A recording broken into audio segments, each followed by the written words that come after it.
बड़े अब्बा फजल शाब्दी साहब, मेरे वालिद मकबूल शाब्दी साहब, और अभी जो हमारे स्टेज पे तशरीफ लाए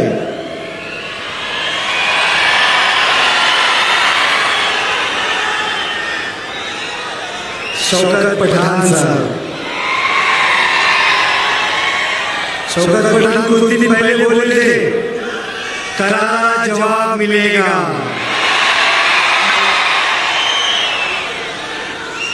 तो ये आ गया पठान साहब। हमारे सोलापुर के ऑब्जर्वर हैदराबाद से आए अनवर सादात साहब, तमाम मोअज़्ज़िज़ हस्तियां, स्टेज पे बहुत लोग हैं, मैं सालों के नाम नहीं लूंगा, लेकिन इतनी बड़ी तादाद में आप लोग आए हमारे बुलावे पर। हमारे पार्टी के एक्स कॉर्पोरेटर्स, कार्यकर्ता और मेरे सामने बैठे हमारी लेडीज विंग भी है, लेडीज विंग भी है, मेरी बहनें, और मेरे सामने बैठे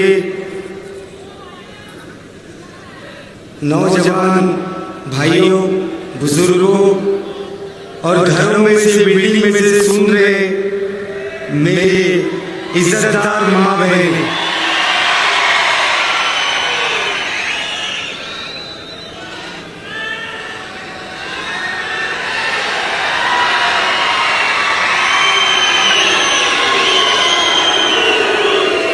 अरे अभी बोलूंगा, जब चिल्लाओगे बहुत बोलने वाला चिल्लाना है।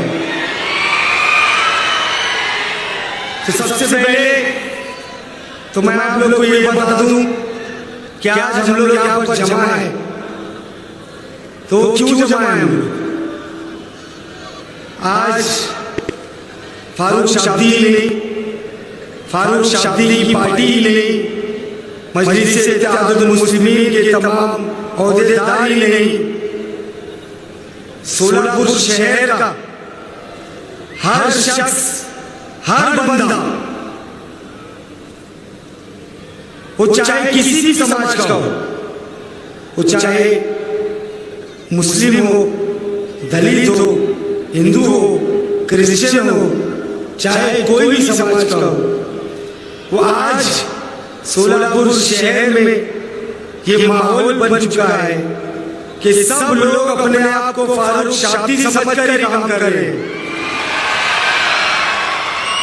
कर रहे हैं क्या नहीं? कहाँ गए सुआ? मैं भी शाब्दी बोलते। आज शहर में यही नारा चल रहा है।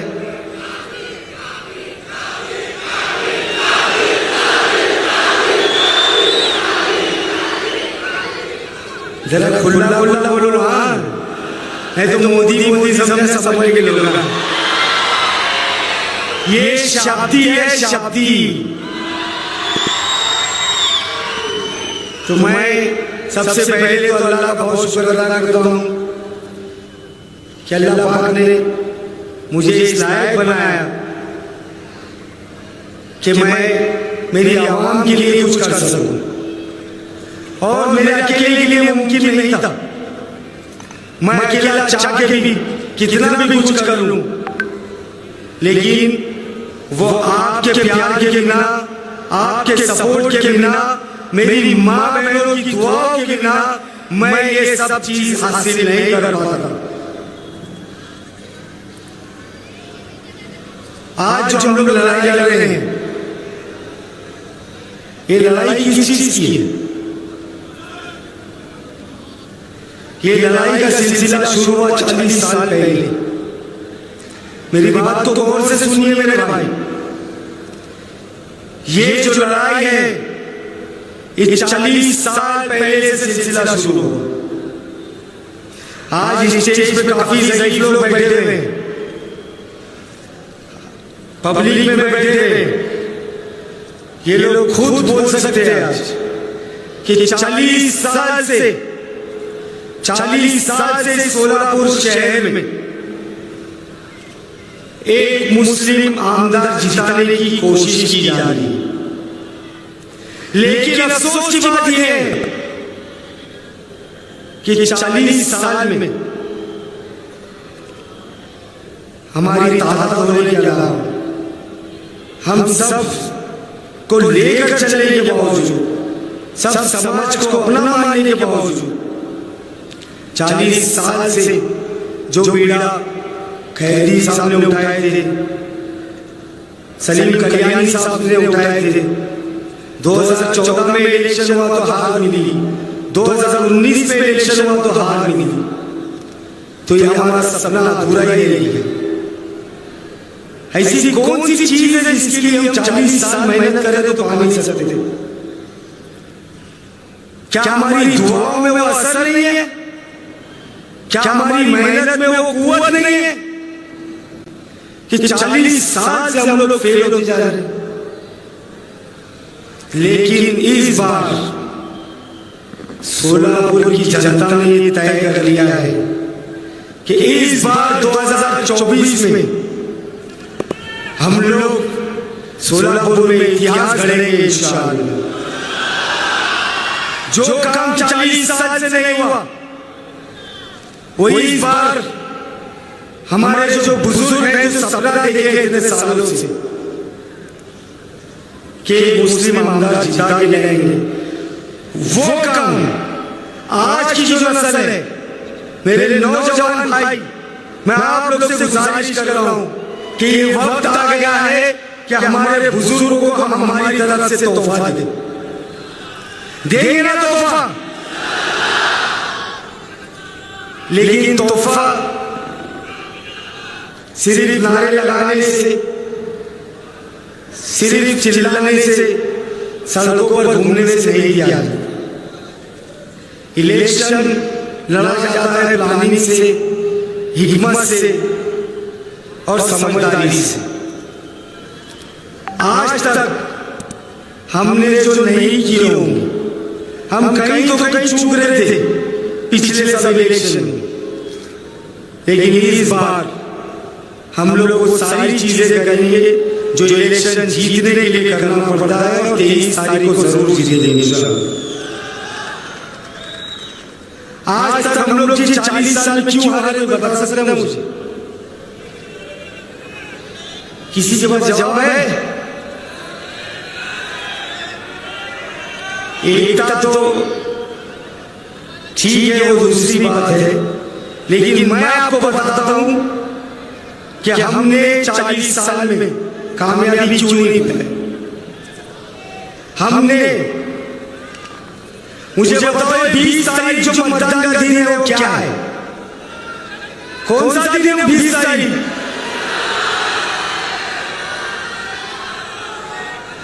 हमने 40 साल तक ये इलेक्शन के दिन को सिर्फ मतदान का दिन समझा, इसीलिए शायद हम कामयाब नहीं हुए। हम ये सोचते रहे कि वोटिंग है, धूप बहुत है, कौन घर के बाहर निकलना, कौन तो ये आता कि नहीं जाता कि नहीं, हमारे को क्या लेने का है, हमने क्या करने का है। हम लोग गाफिल रहे, हम लोगों ने आलसी बना दिखाए, जिसकी वजह से हम लोग हर बार हारते रहे हैं। तो मैं आप लोग से बोलना चाहता हूं कि इस 20 तारीख को अगर फिर से आप लोग ये सोचेंगे खाली मतदान का दिन है, तो बड़े अफसोस के साथ बोलना पड़ रहा है कि फैसले कुछ भी हो सकते हैं। इस 20 तारीख को हम लोगों को ये साबित करना है, हम लोगों को ये दिखाना है कि सोलापुर में भाईचारे अगर जिंदा रहेगी तो 20 तारीख को हम सब मतदान करना है इंशाअल्लाह। इस सोलापुर में एकता और अखंडता रखने के लिए 20 तारीख को मतदान केंद्र तक जाना है। इस सोलापुर में जातिवाद को बढ़ावा नहीं देने के लिए 20 तारीख को हमको मतदान केंद्र तक जाना है। इस सोलापुर में हमारे आने वाली नस्लों का भविष्य अगर हमको सुधारना है, मुस्तकबिल सुधारना है, तो हमको मतदान केंद्र तक जाना है। इस 20 तारीख को अगर हम चाहते हैं कि हमारी माँ बहनें जो जिंदगी भर बीड़ी बना रही है, दूसरों के घर के बर्तन मांज रही है, तो हमको 20 तारीख को मतदान केंद्र तक जाना है। इस 20 तारीख को अगर हम चाहते हैं कि सोलापुर शहर में हमारे नौजवान भाइयों को नौकरी मिले, तो हमको 20 तारीख को मतदान केंद्र तक जाना है।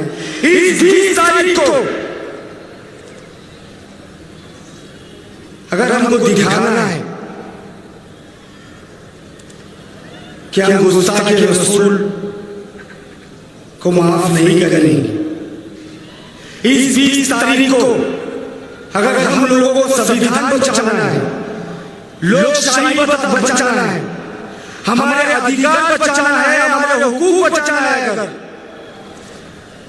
तो मैं आप लोगों से हाथ जोड़ के विनती कर रहा हूँ, इसको इलेक्शन का दिन नहीं समझना, इसको ये समझना ये हमारे वजूद की लड़ाई का दिन है और हमारा वजूद बचाने के लिए हम लोग 20 तारीख को बड़ी तादाद में बाहर निकलकर मतदान करेंगे इंशाअल्लाह। हमको पता नहीं है हमारे वोट की ताकत क्या है। ये आप जो एक बटन दबाते हैं उसके अंदर कितनी ताकत है, अगर उसका अंदाजा हम लोगों को हो गया तो दुनिया की सबसे कीमती चीज, वो चाहे सोना हो, चांदी हो, हीरे हो, जवाहरात हो, दुनिया की सबसे कीमती चीज मैं समझता हूं जो डॉक्टर बाबा साहेब अम्बेडकर ने हम लोगों को दिए अधिकार मतदान करने का, ये वो है। तो आप लोग अपनी ताकत को समझिए भाई लोग। आज क्या माहौल चल रहा है, आज आप लोगों को तो मालूम है हिंदुस्तान में क्या माहौल चल रहा है। आज आप लोग व्हाट्सएप, फेसबुक, पेपर, न्यूज सब देखते होंगे। आज पूरे देश में बीजेपी ये तय कर रही है कि हम क्या खाएं क्या ना खाएं। हमारे हिजाब के खिलाफ ये लोग कानून लाते हैं, हमारे शरीयत में दखलंदाजी करते हैं, हमारे बड़े बड़े लीडरों को पकड़ के पुलिस कस्टडी में मारा जा रहा है। उत्तर प्रदेश में गरीब मजलूमों के घर तोड़े जा रहे हैं। महाराष्ट्र में आपने देखा कि कैसे इनके नेता सड़कों पे खुले आम आतंक मचा रहे हैं। क्या क्या भाषण नहीं कर रहे ये लोग,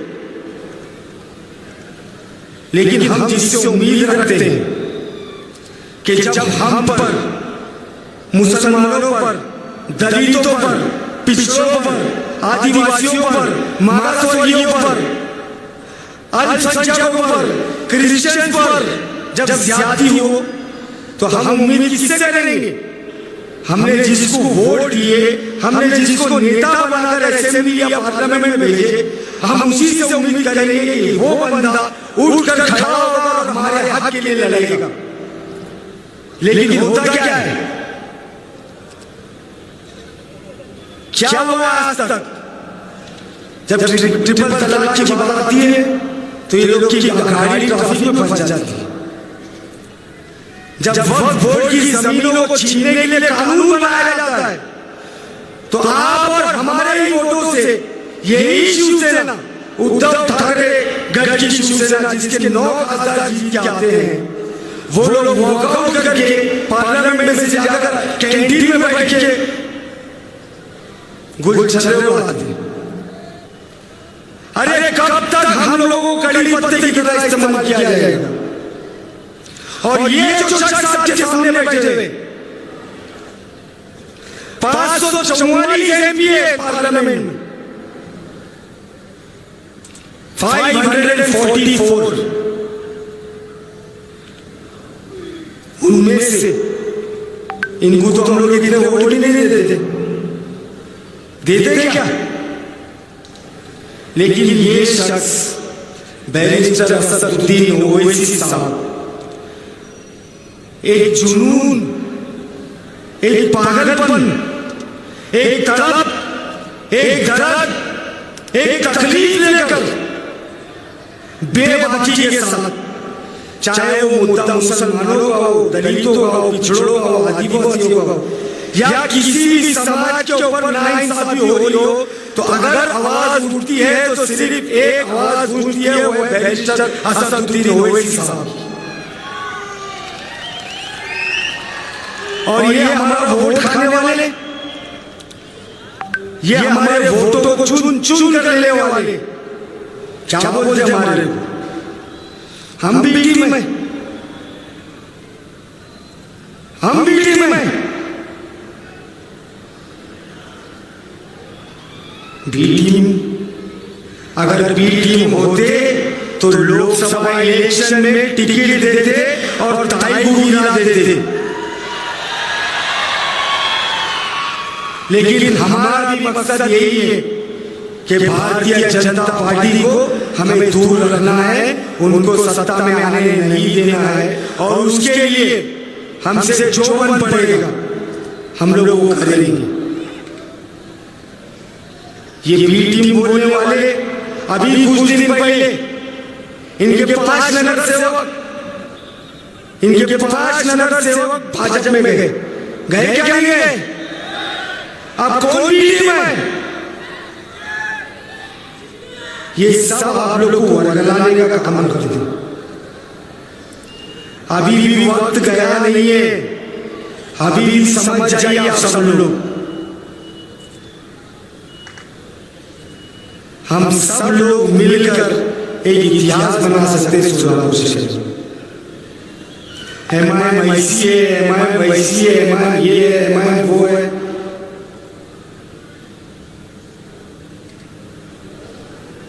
सामने बैठे हैं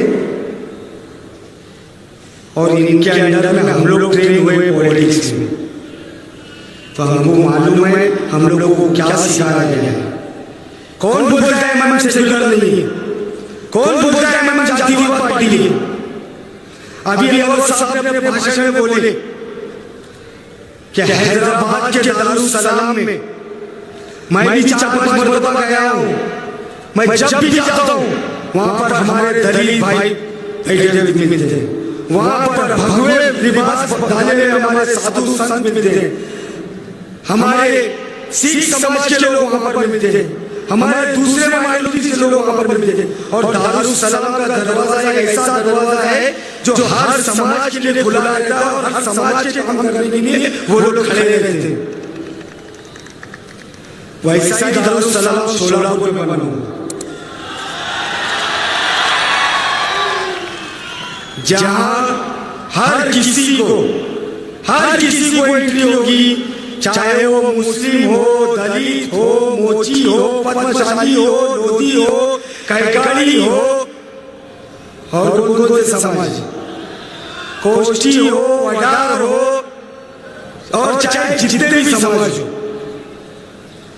मैं किसी एक समाज का कामदार बनने के लिए यहाँ नहीं आया हूँ। मैं अगर जीतूंगा तो हर समाज का काम बराबर से करूंगा।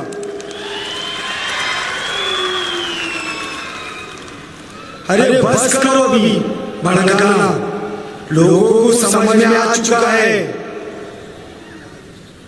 आज हमारे स्टेज पे बैठे मीरत साहब उम्मीदवार हैं एमआईएम के, दलित समाज से बिलोंग करते हैं।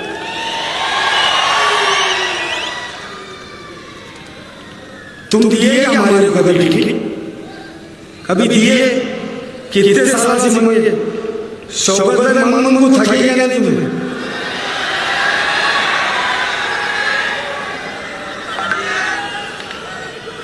तो ये नाइंसाफी कब तक झेलेंगे हम लोग?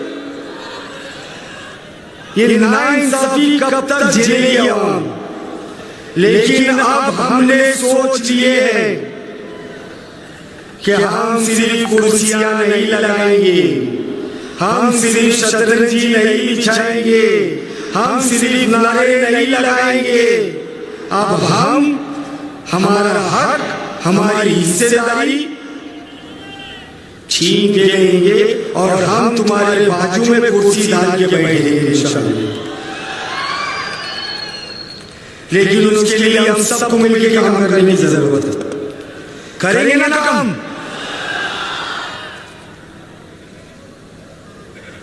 लोकसभा इलेक्शन में कैसा करे नहीं ताई के गेले करे के नहीं करे खड़ा धूप दी दुखाले का मौसम पाहिजे 45 डिग्री का टेम्परेचर पहाड़ी लगा मतदान करे पहाड़ी लगा अच्छा करे भाजपा को रोक के बहुत अच्छा करे लेकिन जब ताई का करे इस बार भाई के लिए काम करना है। मैं बस ज्यादा नहीं बोलूंगा, मैं आप लोगों को ये यकीन दिलाना चाहता हूं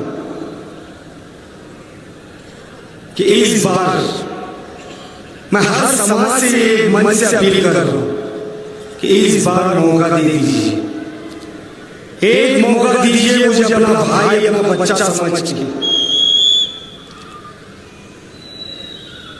मैं सोलापुर वालों के लिए कुछ करना चाहता हूं, एक मौका मांग रहा हूं मुझसे। मैं तुम्हारी क्या प्रॉपर्टी नहीं मांग रहा, क्या प्लॉट नहीं मांग रहा, घर का कुछ कीमती सामान नहीं मांग रहा हूं, मैं सिर्फ आप लोगों से एक अपना कीमती वोट मांग रहा हूं। आप लोग दे दीजिए मेरे भाई।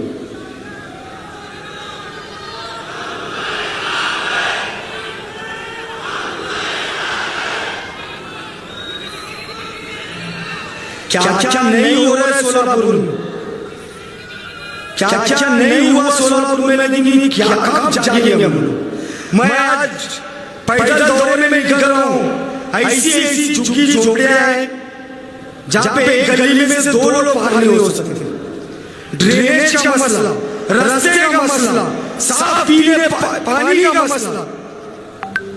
अरे कोई जिंदगी है?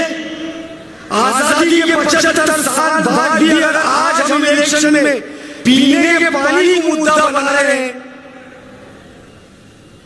तो खड्डे में जाए ऐसी राजनीति नहीं कर रहा। आज सोलापुर शहर आज इतना, आज इसमें इतनी कुव्वत है, किसी जमाने में सोलापुर जाया जाता था तुआल के लिए, सोलापुरी चादर के लिए। आज हमारा पूरा यंत्रमाग जो है हैंडलूम थी, आज खत्म होने की कगार है। हमारे बीड़ी कामगार महिलाएं जो हैं आज बिचारों की पगार अगर सुनेंगे तो आप बोलेंगे इनका घर कैसा चलेगा। आज बीड़ी कामगार मालिक जो है उनके ऊपर ऐसे ऐसे कानून थोपे गए हैं जिसकी वजह से उनका कारोबार बंद होने की कगार है। इलेक्शन आता है उससे 2 महीने पहले एयरपोर्ट की रिबन काट देते, चिमनी गिराते, लेकिन प्लेन नहीं दिखता हुआ एयरपोर्ट। ये कब तक तुम सोलापुर की जनता को गाजर देते रहेंगे?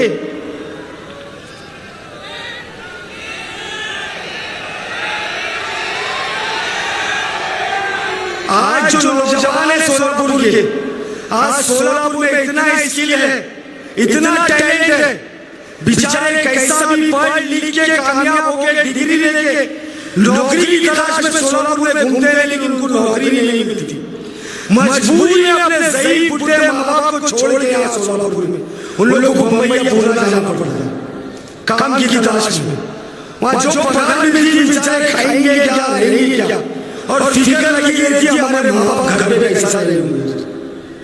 आज हमारे बच्चों के लिए पढ़ाई लिखाई के अच्छी स्कूल नहीं, आज हमारा लोकल ट्रांसपोर्ट सिस्टम इतना खराब हो गया है कि आज हमारे सोलापुर में ही बसेस नहीं। जो परिवहन के जो कर्मचारी हैं उनकी टाइम पे पगार नहीं होती, जो आशा वर्कर धूप में काम करते हैं उनका कोई वेतन का ठिकाना नहीं, जो पेंशन के लिए लड़ रहे हैं। मैं गया था मोर्चे में, वहां पर 90 साल के ज़ईफ़ चाचा अपनी पेंशन की लड़ाई के लिए वहां पर धरना देने के लिए आए थे। अरे ऐसी सरकार को शर्म आना चाहिए। कब जागेंगे हम लोग? बार बार बार बार बार बार एक ही बटन दबा रहे। अरे बदल करके तो देखो, हो सकता है वो सही नहीं, कोई दूसरा सही होगा, मैं सही नहीं, मेरे बाद कोई और सही रहेगा, लेकिन नहीं, आज तक हम लोगों ने किसी को हराने के लिए मतदान किया। कुछ लोग आते थे हमारे बीच में, नहीं करे तो भाजपा थी, नहीं करे तो भाजपा थी, वो भाजपा के डर से आप लोग दूसरा बटन दबाए। लेकिन इस बार खबरदार, किसी को हराने के लिए वोट नहीं करना है, हमको खुद को जीतने के लिए वोटिंग करना है।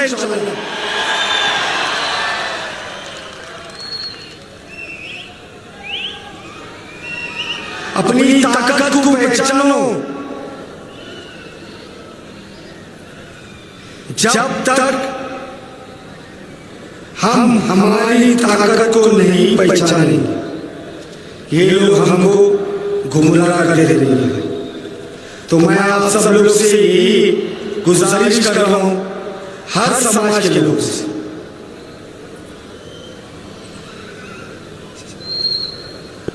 हर समाज के लोगों से गुजारिश कर रहा हूं कि मेरे को स्वीकार करो।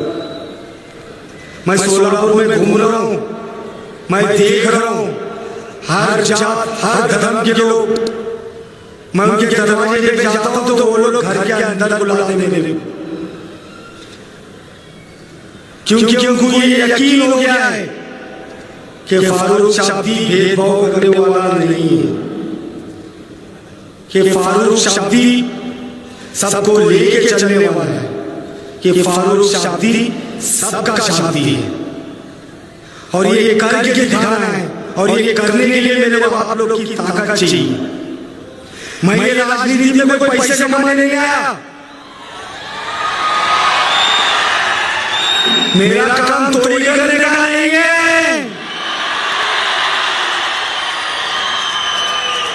मेरे पास जो है, मेरे अब्बा पीछे बैठे हैं, मैं बहुत खुश हूं अल्हम्दुलिल्लाह। इसलिए मैं ये इलेक्शन में 4 वचन 4 वादे लेकर इस इलेक्शन में जा रहा हूं, और वो 4 वादे मेरे मतदार संघ की मेरी मां बहनों के लिए है। तुम लोग आदमी लोग नाराज नहीं हो ना, हमारे वास्ते क्या भी नहीं कर, हमारी मां बहनें खुश तो हम भी खुश। तो 4 वचन जो मैं आप लोगों को दे रहा हूं, उसमें पहला ये है कि अगर मैं जीत गया तो आमदार के रूप में जो वेतन आमदार को मिलता है, जो मानधन मिलता है, पगार मिलती है, जो वो कितने लाख है मेरे मालूम नहीं है और मालूम करने का भी नहीं है। वो पूरे पैसे, वो पैसों में से फारूक शाब्दी एक फूटी कौड़ी नहीं लेना, वो पूरे पैसे मैं मेरे मतदार संघ की हर समाज की, समाज पूछ के मदद नहीं की जाएगी, वो किसी भी समाज की हो, वो हर समाज की गोर गरीब महिला जिनको थायराइड, डायबिटीज और हाई ब्लड प्रेशर की बीमारी की गोलियां चलती है, उनके लिए फ्री में दवाइयां उपलब्ध करा के देंगे। दूसरा वादा, मैं मेरे साथी कमाई में से मैं 1 करोड़ रुपए ऐसी एनजीओ फंड करूंगा जो बचत गट में काम करते हैं, ताकि हमारी मां बहनों को बिना सूद ब्याज के बिना उनको कर्ज मिल सके। तीसरा वादा मैं ये करता हूं कि अगर मैं जीत गया तो जो मेरी फैक्ट्री मुंबई में चलती है उसका 1 यूनिट उठा के मैं यहाँ सोलापुर में लगाऊंगा, जिसके जरिए हर रोज 1000 महिलाओं को रोजगार मिलेगा। चौथा वादा मैं ये करता हूं कि अगर मैं जीत गया तो हमारे मतदार संघ में जो बीड़ी कामगार और यंत्रमाग कामगार महिलाएं हैं, जो ओल्ड एज सीनियर सिटीजन हैं, उनके लिए मुफ्त स्वास्थ्य बीमा बना के दूंगा, ताकि बीमारी में उनको पैसों की कमी की वजह से अपनी सेहत के साथ समझौता न करना पड़े। और ये 4 वादे पूरे करने के लिए, ये मोदी का वादा नहीं है 15 लाख वाला, ये शाब्दी का वादा है, शाब्दी का। और ये चारों वादे पूरे करने के लिए मैं 1 साल का टाइम मांग रहा हूं। अगले साल नवंबर 2025 से पहले अगर मैं जिंदा रहा तो ये चारों वादे इंशाअल्लाह पूरे करके दिखाऊंगा सोलापुर वालों के लिए। तो बस मैं यही चाहता हूं कि आप सब लोग इकट्ठा हो जाए, सब समाज, सब धर्म, सब छोड़कर इस बार जात पात को भूलना है, पक्षपात को भूलना है, पूरे सोलापुर को एक होना है। और 20 तारीख के दिन 6 नंबर का बटन जिसका चुनाव चिन्ह पतंग है, इतना दबाओ कि 23 तारीख तक वही आवाज आना चाहिए बस। और 23 तारीख के बाद मैं आप लोग के लिए, आप लोग एक दिन दो मेरे को 20 तारीख, मैं आपसे वादा करता हूं और ऊपर वाला अल्लाह मेरी ज़बान की लाज रखे कि मैं आप लोगों को 5 साल नहीं दूंगा, मैं 5 साल देने वाला नहीं हूं। मैं मरे दम तक आप लोग का कर्जा चुकाऊंगा इंशाअल्लाह। 20 तारीख को आप सब लोग बड़ी तादाद में अपने घर वालों के साथ निकलिए, वोटिंग के दिन को एक त्योहार की तरह मनाइए, अपने अधिकार का इस्तेमाल कीजिए और हम सब लोग मिलकर पतंग का बटन दबाएंगे, ऐसी उम्मीद करता हूं। बहुत बहुत शुक्रिया। जय हिंद, अल्लाह हाफिज।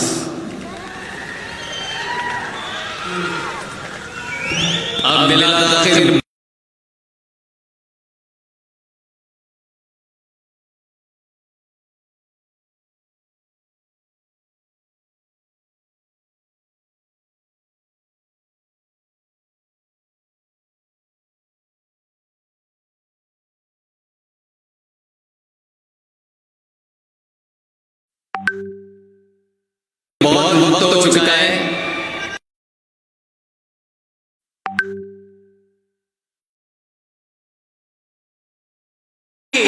सिद्दत इंसानियत की आवाज तुम हो, वंचितों दलितों के वफादार तुम हो। बाबा साहेब की तरह एक रहनुमा मिला है। ओ मेरे कायद असद वैसे पूरा हिंदुस्तान तुम हो, पूरा हिंदुस्तान तुम हो।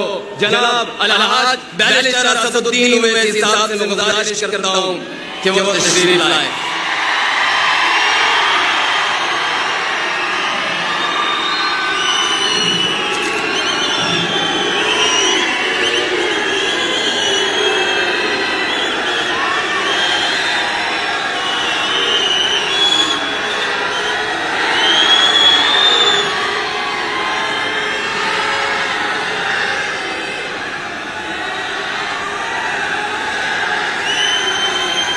बिस्मिल्लाहिर्रहमानिर्रहीम। अस्सलामु अलैकुम वरहमतुल्लाहि वबरकातुहू। मौज़ूद हाज़िरीन किराम, बुज़ुर्गाने क़ौम व मिल्लत, मेरी इज़्ज़तदार माँ और बहनों, गयूर नौजवान साथियों, मेरे तमाम मजलिसी रुफ़ा, शहनशीन पर तशरीफ फरमा मोहतरम जनाब फजलुर रहमान शाबदी साहब, हाजी मकबूल शाबदी साहब, अज़हर नगरी साहब, मोहतरमा वहीदा आपा रुकने बल्दिया, जनाब नसीम खलीफा साहब, गाजी जागीरदार साहब और मेरठ से जो मजलिस इत्तेहादुल मुस्लिमीन के उम्मीदवार हैं डॉक्टर महेश कुमार कामले साहब और अभी कांग्रेस पार्टी से जो उनके सीनियर कायद मजलिस में शामिल हुए हैं जनाब डॉक्टर प्रधान साहब, मैं खैर मुक़द्दम करता हूँ और जनाब रज़क साहब, अनवर सादात साहब और मजलिस इत्तेहादुल मुस्लिमीन के शोलापुर के उम्मीदवार मेरे छोटे भाई जनाब फारूक शाब्दी साहब, मौजूद हाज़रीन किराम, बुजुर्गाने मिल्लत, मैं आपका शुक्रिया अदा करता हूँ कि आपने अपना कीमती वक्त निकाल कर आज के इस इंतखाबी जलसे में आपने शिरकत की। आपका बेहद शुक्रिया। आज इतनी बड़ी तादाद में आप यहाँ पर आए हैं। मेरे अजीज दोस्तों और बुजुर्गों, मैं आपको बताना चाहता हूँ और आपको इस बात की गारंटी देता हूँ कि 20 तारीख के दिन इस विधानसभा की पूरी जनता जनाब फारूक साहब को अपना नया आमदार बनाएगी।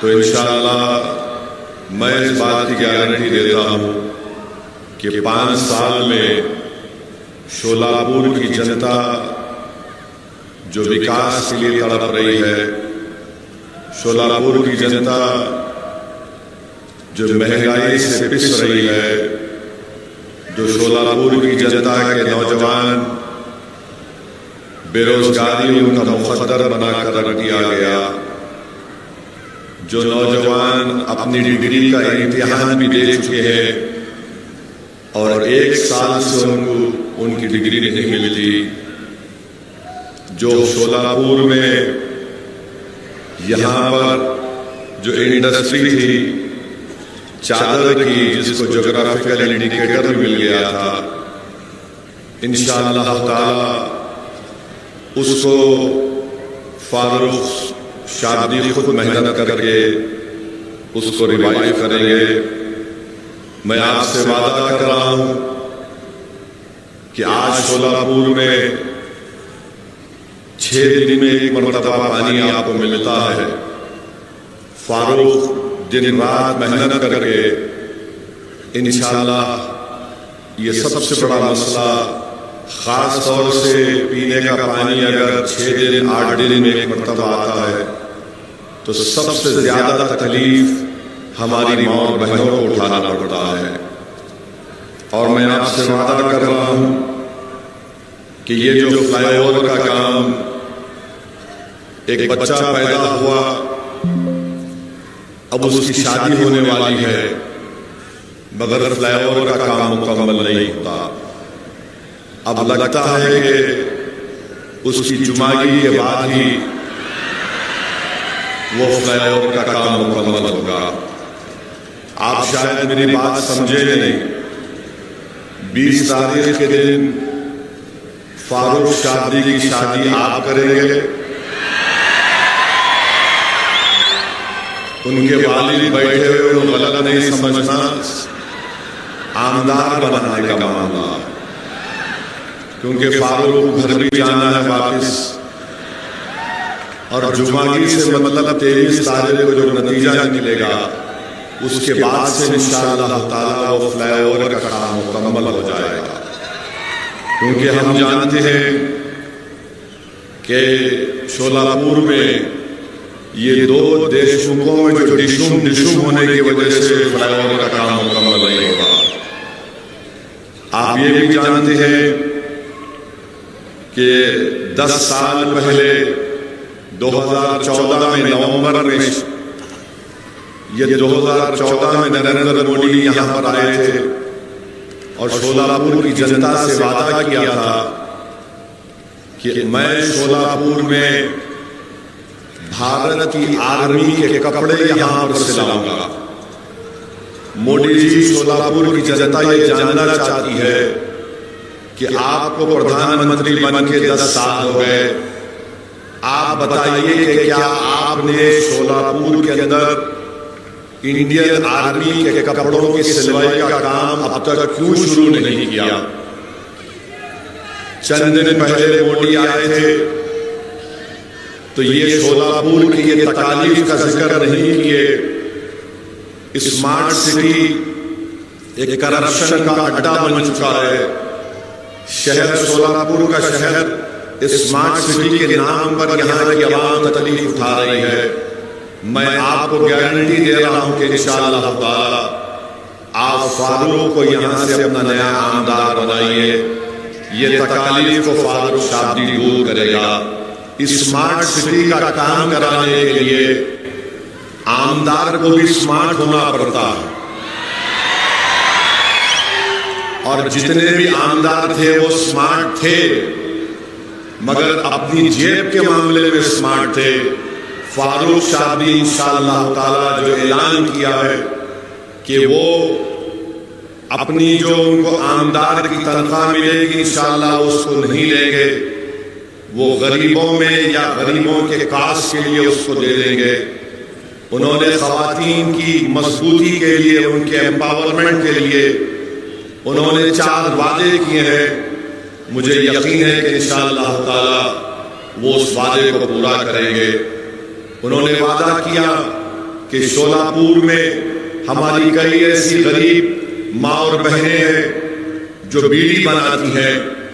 मेरे भाई जिनको अल्लाह ने दौलत दी है, कभी तुम उस गरीब माँ के घर को जाओ और उस माँ से कहो कि तुम्हारे हाथ की उंगलियां मुझे दिखाओ। बीड़ी बनाते बनाते उनकी ये उंगलियों की, इनका जो चमड़ी होती है वो निकल जाती है, इनके उंगलियां सफेद पड़ जाते हैं, स्किन की बीमारी उनको शुरू हो जाती है। मैं आपसे वादा कर रहा हूं, गारंटी दे रहा हूं, इन गरीब माओं के लिए जिनकी उंगलियों पर बीड़ी बना बना कर निशान पड़ चुके हैं, फारूक शादी इंशाअल्लाह ताला उन माओं की उन उंगलियों की लाज रखेगा और उनके लिए विधानसभा और हुकूमत से लड़ेगा और टकराएगा उनसे। मेरे अजीज दोस्तों और बुजुर्गों, फिर हम ये भी मानते हैं कि बेरोजगारी यहाँ के नौजवानों का एक बहुत बड़ा मसला बन चुका है। आप देखिए कि एक शिवसेना से 2 शिवसेना हो गए, दोनों को नौकरी मिल गई। एक शरद पवार, एक एनसीपी से 2 एनसीपी हो गए। चिचा का परिवार भी नौकरी पे, भतीजे का भी परिवार नौकरी पे। अब एक कांग्रेस बूढ़ी है, अभी वहां पर भी लगे हुए काम पे। इन 5 बीजेपी है। इन तमाम पार्टियों में ही पूरी नौकरी तकसीम होकर रह गई, मगर शोलापुर की जनता खाली आस लेकर बैठी हुई है कि मेरे मुकद्दर में नौकरी कब आएगी।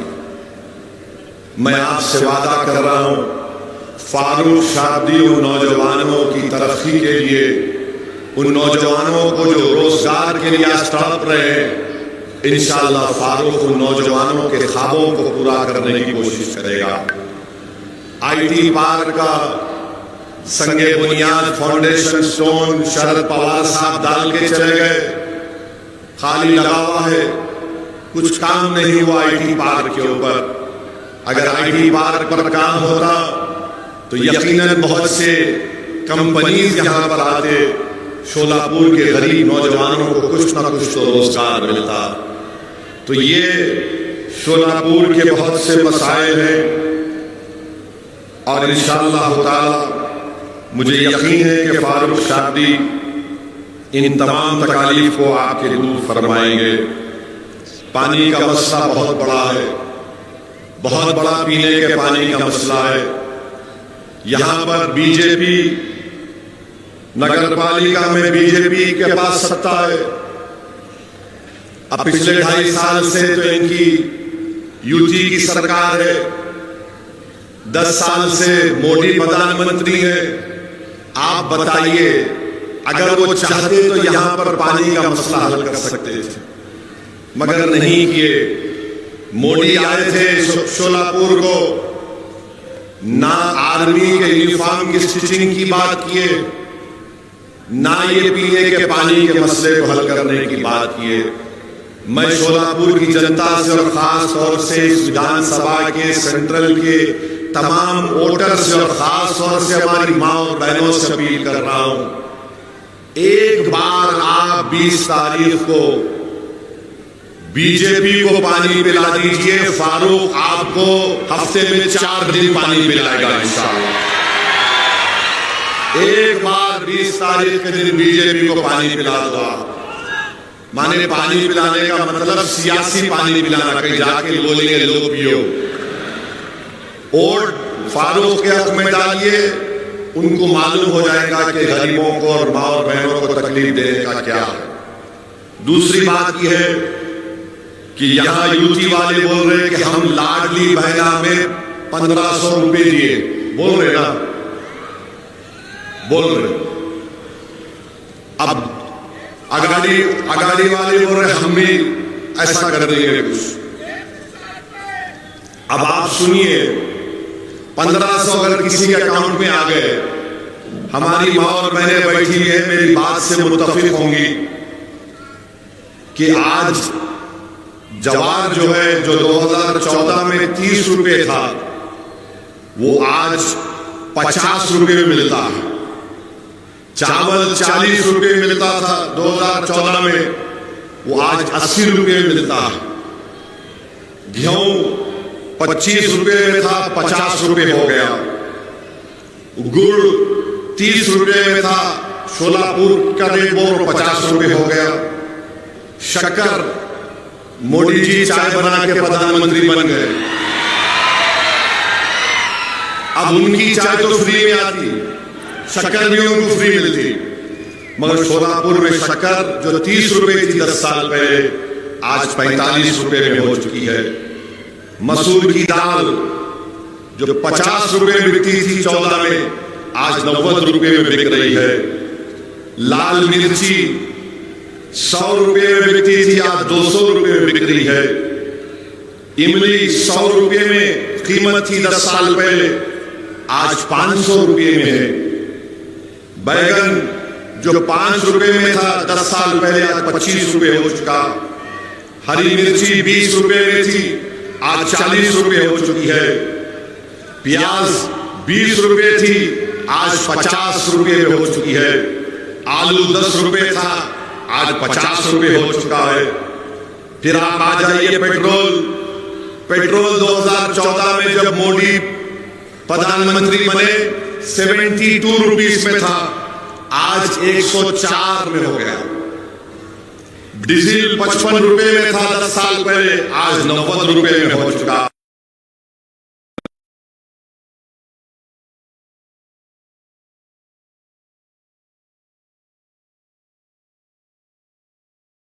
अस्सी 90 के दरमियान में मिलता है।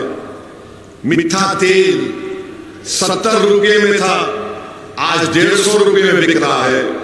नमक 10 रुपए में था, 15 रुपए। अगर आप खाली इमली और आपके मसूर की दाल, लाल मिर्ची, हरी मिर्ची, प्याज, आलू और मीठा तेल मिला लिए तो यही 1100 रुपए निकल गए, यही 1100 रुपए निकल गए। सिलेंडर खरीदने गए तो उल्टा और 1500 रुपए में उसमें 300 रुपए डालना पड़ता। तो शिंदे समझ रहे कि हम सबके कान में फूल है। मोदी समझ रहे, अमित शाह बोल रहे लाडली बहना हमारे साथ है। अरे भाई, तुम 1500 रुपए दे के 1900 रुपए मेरे से निकाल दे। ये बेवकूफ बना रहे महाराष्ट्र की जनता को, और खास तौर से हमारी माँ और बहनों को, गरीबों को। ये रेट जाकर मालूम कर लेना शोलापुर में। अब मेरे को मालूम, कल से बीजेपी वाले जाएंगे मार्केट में, ये आलू की कीमत तो बोलना, प्याज की कीमत तो बोलना। महंगाई मोदी जी महाराष्ट्र को बर्बाद कर रही है। देश में जो इन्फ्लेशन है 6.9 के करीब है, महाराष्ट्र में 7.3 के करीब है। अरे बोले ये दिए, क्या तुम्हारे बाप का दे रहे, जनता का पैसा है तो दे रहे तुम, मगर तुम कैसा दे रहे? एक हाथ से 1500 डाल रहे और दूसरे हाथ से 1900 रुपए निकाल रहे। अब आप बताइए आपको क्या करना है 20 तारीख के दिन? आप क्या करेंगे बताइए? आप क्या करेंगे? क्या आप हिंदू मुसलमान की लड़ाई को देखेंगे या महंगाई को देखेंगे? किसको देखेंगे आप? आप महंगाई को देखेंगे? महंगाई आपको बर्बाद कर रही है तो हाथ उठाइए।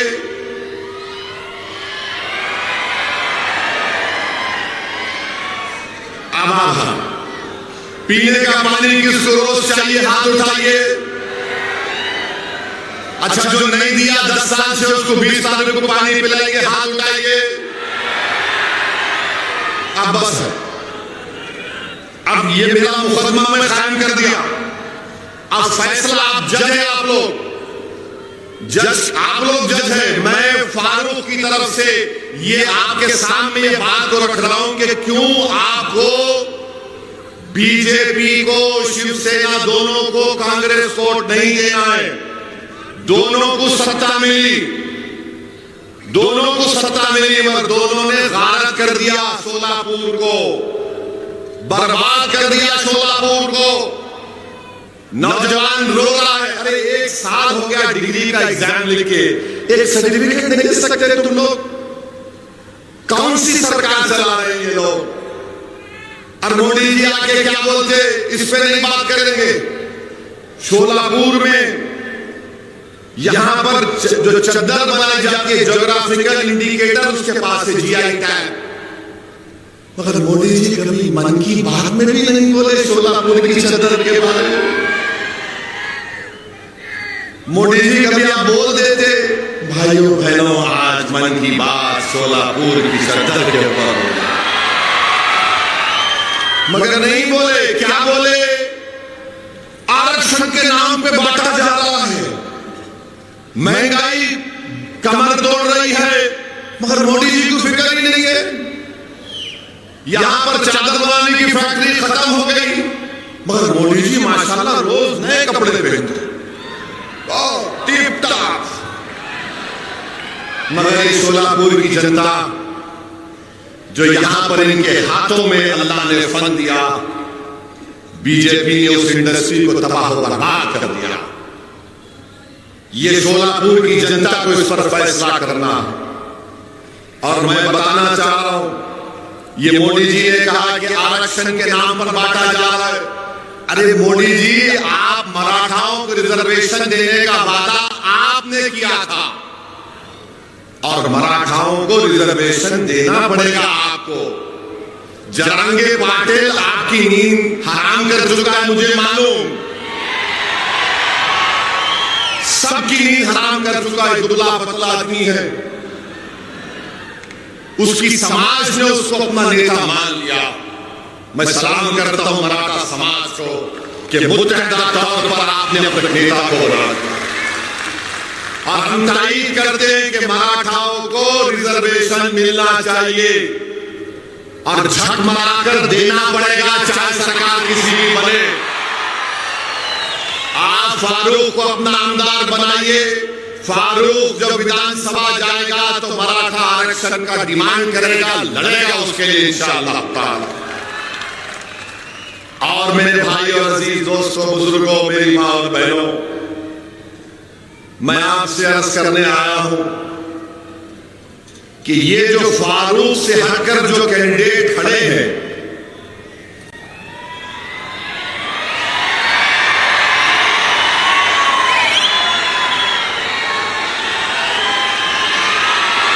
आप समझ गए?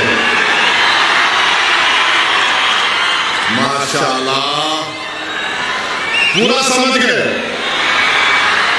पूरा समझ गए। अब समझाने की जरूरत ही नहीं है, तो खाली 20 तारीख को फारूक, ये तो बहुत तेज हो गए बाबा, माशाल्लाह। अच्छा, मैं खाली बोल देता हूं जो मैं बोलना चाह रहा था। जो खड़े हुए हैं, मैं उनसे अपील कर रहा हूं, भाई आप स्पीड ब्रेकर मत बनो। जिस तरह आज हमारे पास शौकत पठान आ गया, तुम भी आ जाओ।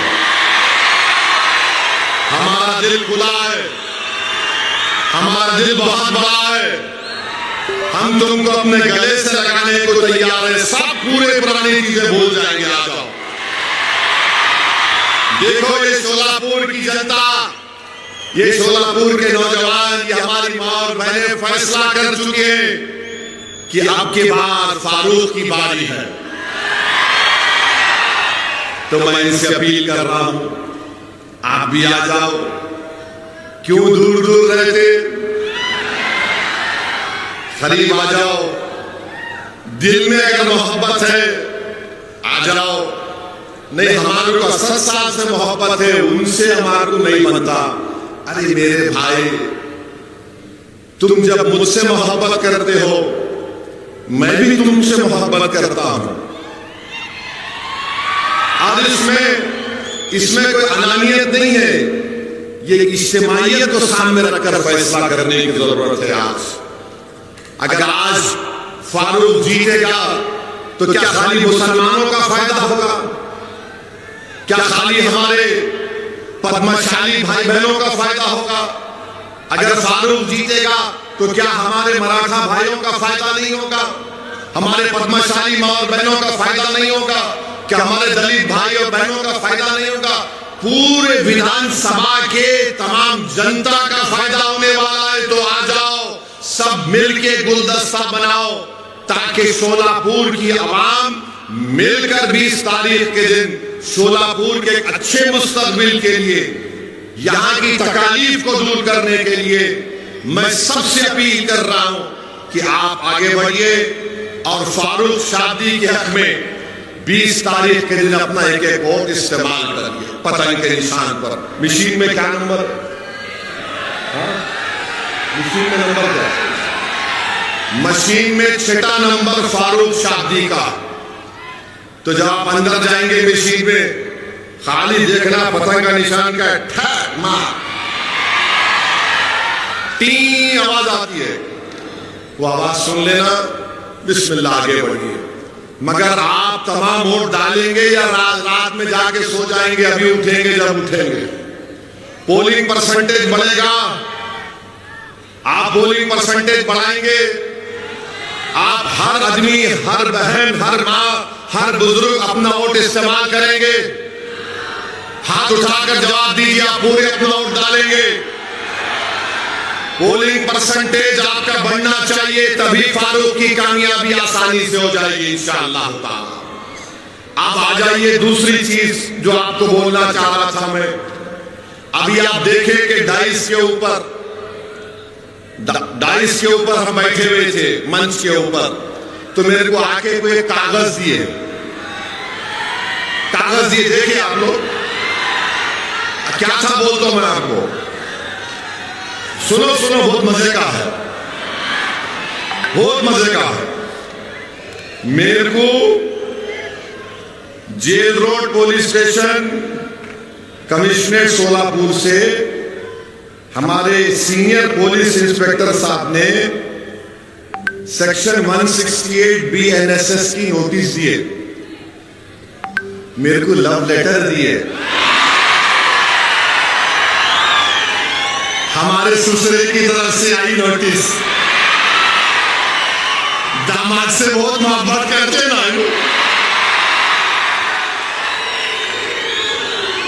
और हम इनके भाईजान हैं। ससुरे भी वो है, हम उनके भाईजान भी। I love you. अच्छा, इसमें क्या लिखे? इसमें लिखे, अंग्रेजी में बोल रहा हूं, लिटिल इंग्लिश आती है मेरे। उन्होंने लिखे, please take care not to do any act, comment और statement that may hurt the sentiments of other religious people and persons, and also do not violate the moral code of conduct. implemented in connection with the General Assembly elections 2024. It should be noted that law and order problem will not arise due to any minor reason, and peace should be maintained. In addition to this, B की जगह BE आना, आप BRE लिख दिए खैर। It should be noted that legal की spelling भी गलत है, LEGAL, आप LEAGAL लिखिए। I'm only correcting you. Legal action taken against you in accordance with the prevailing law if public peace is disturbed and law and order। अच्छा, यह problem की spelling में M खा गया, प्रोबले हो गया, M आना problem arises due to your commenting that will hurt the sentiments of other religious में G खा गया, and individuals by ignoring the instruction given by the police. The said notice is given under my true seal. तो मैं क्या किया? हाँ, नहीं दूल्हे भाई को आती, किसको भी नहीं आती। खाली भाईजान से मोहब्बत है, दूसरों से नहीं है जी। तो मैं नोटिस ले लिया। सुनो, अभी टाइम कितना है? हाँ, 15 मिनट है। Very sorry, very sorry. 9:45, देखो 9:45।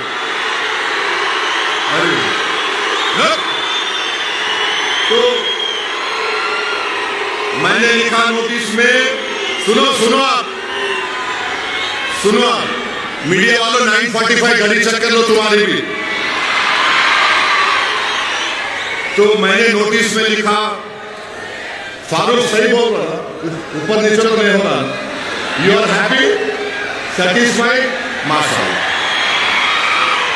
अभी मैंने लिखा रिसीव द नोटिस, माने नोटिस रिसीव कर लिया मैं। Oppose the contents. हाँ बैठो, अरे बैठो जी, बैठो, भाईजान बोल रहे बैठो। अपोज द कंटेंट्स है, जो लिखे हम उसको अपोज कर दे। Issuing authority has no power to issue notice during the period of model code of conduct. The permission of concerned returning officer of Solapur Central should have been taken. तो मेरे को समझ में नहीं आया कि हजरत पुलिस दामाद को लाइटर वैन में दिल पे न खोलो, कोई भी गुर्दे पे लेके रिटर्निंग ऑफिसर परमिशन दिए नहीं मालूम, क्योंकि मॉडल कोड ऑफ कंडक्ट जब इंप्लीमेंट होता तो returning officer controls the police, returning officer police को कंट्रोल करता। खैर मेरे को लाके दे दिए, I love them also, no problem. अब आप सुनो यहां पर हम क्या लिखे, हम ये अंग्रेजी में पढ़ रहे, फिर तर्जुमा करते। I have addressed more than 15 election meetings इस जनरल इलेक्शन में and avoided by the MCC.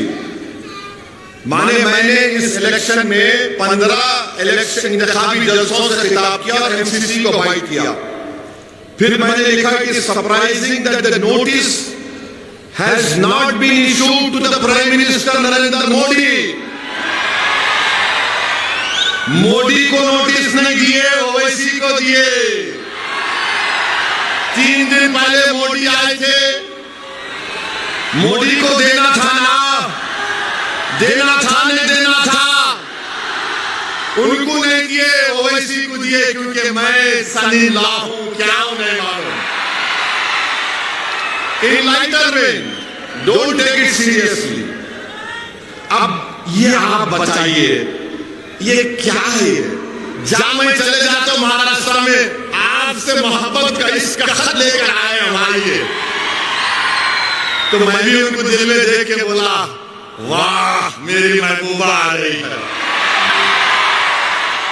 वाह तेरा ही इंतजार था। ये कहीं को करते रहे भाई मेरे पीछे, मैं बोलता ही नहीं था ये सब चीजें।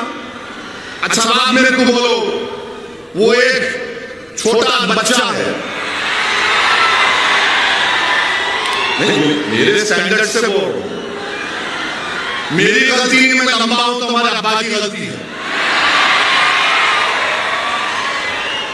तो उन्होंने बोल रहे मैं मस्जिद में घुस के मारता हूं।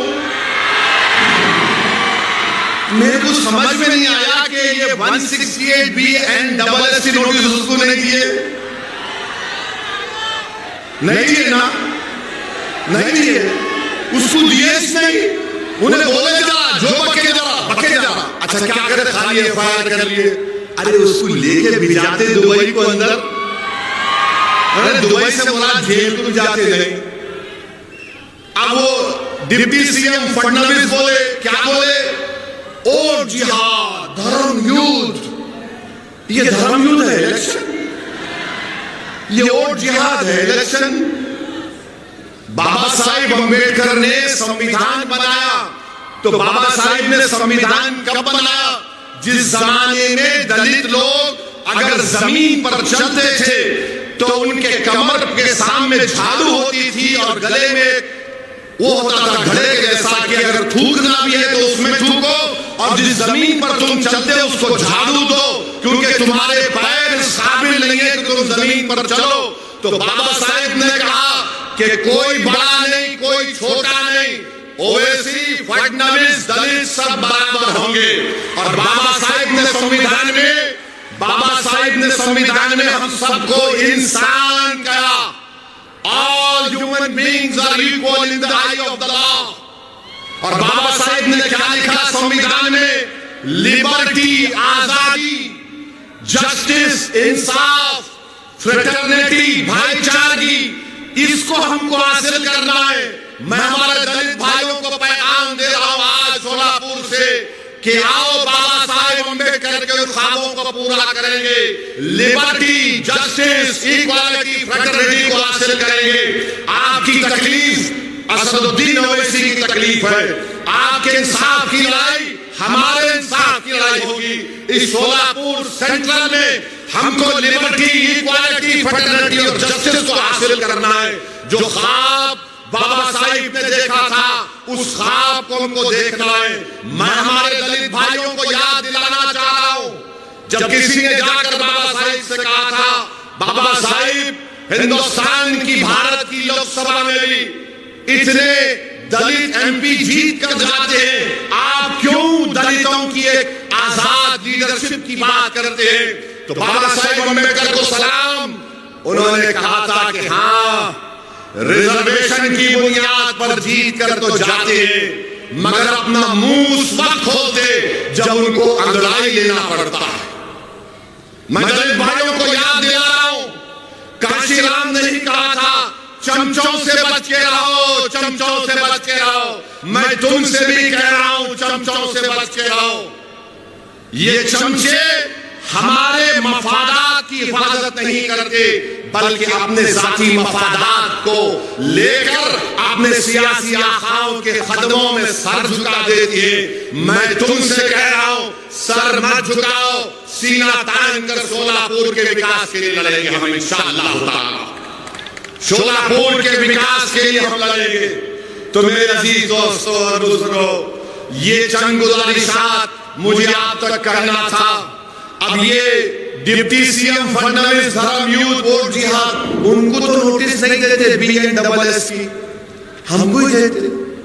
अच्छा, हैरत की बात ये, मैं पुलिस वालों को भी बोल रहा हूं, जब ये BNS का कानून पार्लियामेंट में पास हो रहा था, अपोजिशन को सस्पेंड कर दिया गया था, मैं अकेला था वहां, तो वाहिद MP था मैं, इम्तियाज जलील के साथ, जो इस कानून को कहा था ये गलत इस्तेमाल होगा इसका BNSS का। मैंने कहा था कि मकाले की रूह या मकाले अपने खबर में खुश हो रहा होगा इस कानून को देखकर। मेरी बात सच साबित हो गई कि BNSS एक गलत कानून बनाया गया था, जिसका इस्तेमाल मैंने पार्लियामेंट में कहा था, इसका इस्तेमाल माइनॉरिटीज पर, दलित पर, इंटेलेक्चुअल्स पर होगा जो हुकूमतों के खिलाफ होंगे। मैं मुबारकबाद देता हूं यहाँ की पुलिस को कि मैंने जो पार्लियामेंट में कहा था आपने उसको सच साबित कर दिया। आई thank you from the bottom of my heart. ये गंदा कानून मोदी ने बनाया BNSS का, किसी को भी जाकर 120 दिन का पुलिस कस्टडी दिया जा सकता। मेरी स्पीच है YouTube पर, देख लेना आप। मैं उम्मीद करता हूं कि PI साहब मेरे इस भाषण को ये नहीं बोलेंगे कि this will create problem of reason and peace. बहुत अच्छा है, मैं इसको घर को ले जाके जब 18 तारीख को हमारी बीवी से मिलूंगा, हमारी बेगम पूछेंगे क्या लेके आए, मैं बोलूंगा देखो ये लेके आया हूं, ये लेके आया। उसको फ्रेम करके रखूंगा घर में, ये मेरे लिए मेडल है, तमगा है। जवानी में तो लव लेटर ना लिखे ना मिला, मगर बुढ़ापे में मिल रहा है। Thank you. मगर मैं जवान हूं, मेरी दाढ़ी को व्हाइट देख के लोग बोलते हैं व्हाइट हो जाती। बाबू शेर कभी बूढ़ा नहीं होता, याद रखो। अब दूसरे पूछेंगे मजलिस के मुखालिफिन, बंदर मतलब बंदर कितना भी बूढ़ा हो जाओ लाठी मारना नहीं बोलता। तो खैर ये लाइटर वेन में था, दिल पे मत लीजिए। मेरे को बड़ी तकलीफ हुई कि आरओ साहब अगर देते, रिटर्निंग ऑफिसर देते, मगर मेरे को उससे बड़ी तकलीफ ये है कि मोदी जी आए थे, उनको देना था। उन्होंने नहीं बोले एक सेफ है, एक है तो सेफ है। किसका मतलब उसका, किसको बोल रहे थे मोदी जी एक है तो सेफ है? उनको नोटिस नहीं किए, मगर दूल्हे भाई को दे दिए। तो खैर आपको यकीन तो हो गया ना कि नोटिस किसको मिलती, बोलने वाले को मिलती। इतना बड़ा जुलूस इम्तियाज जलील निकाले औरंगाबाद से मुंबई तक, 10,000 गाड़ियां थी, एक पत्थर नहीं मारे किसी के ऊपर। रसूलुल्लाह सल्लल्लाहु अलैहि वसल्लम के शान में जिसने गुस्ताखी करने की कोशिश की, कोई गुस्ताखी नहीं कर सकता। जिसके लिए जमीन और आसमान बनाया गया, अरे एक नापाक इंसान गुस्ताखी कर सकता है आका की शान में? अगर कोई आसमान की तरफ देखकर थूकेगा तो थूक उसके मुंह पे गिरता आके। मगर कोई गड़बड़ नहीं हुई। मगर एक बात मालूम हुई, इम्तियाज जलील ने MP का इलेक्शन सब में मिलकर हरा दिया उसको, मगर इम्तियाज जलील ने अपनी गुलामी का सबूत दिया और बताया कि मैं आका के गुलामों का गुलाम हूं। मैं शुक्रगुजार हूं फारूक शादी के वालिद का कि उन्होंने ऐसे होनहार और गयूर बेटे को पैदा किया, तरबियत दी। यहां पर फारूक शादी ने हर मसले के ऊपर एहतजाज किया, आपने उसका साथ दिया, मैं आपका शुक्रगुजार हूं। कोई भी मसला निकले फारूक शादी आगे आया। कोविड का मसला था, फारूक शादी आगे बढ़कर गरीबों की मदद किया, मजहब को नहीं देखा। पढ़ाने का स्कॉलरशिप का मसला आया, फारूक शादी ने ये नहीं देखा कि कौन किस समुदाय का है। फारूक शादी ने कहा ये शोलापुर का है, इसका मुस्तकबिल अच्छा होना चाहिए। मैं शोलापुर की जनता से अपील कर रहा हूं, क्या आप 20 तारीख के दिन अपना एक वोट फारूक को देंगे पतंग के निशान पर? आवाज जरा दम अंदर से निकालो जी। नहीं, मोदी जाके ईवीएम को आवाज आना।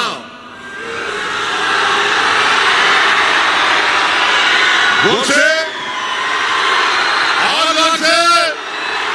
आओ पतंग को। और अभी 2 मिनट बाकी है, देखो फिर बोल रहा हूं, महंगाई के खिलाफ वोट देंगे आप लोग? महंगाई के खिलाफ वोट देंगे आप लोग? महंगाई के खिलाफ को वोट देंगे, फारूक को देंगे या बीजेपी को वोट देंगे? महंगाई के जिम्मेदार मोदी है नहीं है बताओ? महंगाई के जिम्मेदार शिंदे और फडणवीस है नहीं बताओ? है तो फिर क्या करेंगे? आप अपने वोट का सौदा तो नहीं करेंगे तो 20 तारीख के दिन क्या नजर आएगा सोलापुर के फिजाओं में? सोलापुर के घरों के ऊपर क्या नजर आएगा? पतंग नजर आएगी ना? तो अपना एक्शन क्या होगा उस दिन? ये बहुत बहुत शुक्रिया। अस्सलाम वालेकुम। 1 मिनट पहले खत्म कर दिया सर।